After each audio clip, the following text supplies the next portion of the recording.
ദൈവം ഹാബേലിലും അവൻ്റെ യാഗത്തിലും പ്രസാദിച്ചു. ദൈവം കയീനിലും അവൻ്റെ യാഗത്തിലും പ്രസാദിച്ചില്ല. എങ്ങനെ ദൈവവചനം പറയുന്നത്? ദൈവം ഹാബേലിലും അവൻ്റെ യാഗത്തിലും പ്രസാദിച്ചു, ദൈവം കയീനിലും അവൻ്റെ യാഗത്തിലും പ്രസാദിച്ചില്ല. ആമേൻ.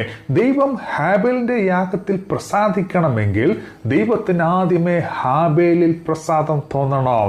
അതുകൊണ്ടാണ് ദൈവവചനം പറയുന്നത് ദൈവം ഹാബേലിലും അവൻ്റെ യാഗത്തിലും പ്രസാദിച്ചു. ദൈവത്തിന് ആദ്യമേ പ്രസാദം തോന്നിയത് ഹാബേലിലാണ്. അതുകൊണ്ടാണ് ദൈവം ഹാബേൽ കഴിച്ച യാഗത്തിൽ പ്രസാദിച്ചത്.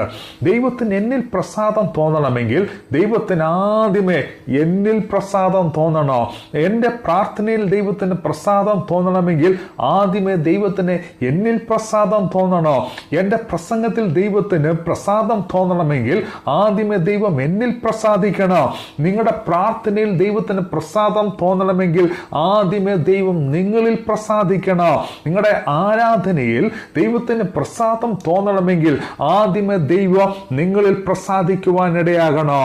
എൻ്റെ പ്രസംഗത്തിൻ്റെ അകത്തും എൻ്റെ പാട്ടിലോ, നിങ്ങളുടെ പ്രസംഗത്തിൻ്റെ അകത്തും നിങ്ങളുടെ പാട്ടിലോ നിങ്ങളുടെ ആരാധനയിലോ ദൈവത്തിന് പ്രസാദം തോന്നണമെങ്കിൽ ദൈവത്തിന് ആദ്യമേ നിങ്ങളിൽ പ്രസാദം തോന്നണോ? ദൈവത്തിന് ആദ്യമേ എന്നിൽ പ്രസാദം തോന്നുവാനിടയായി തീരണോ?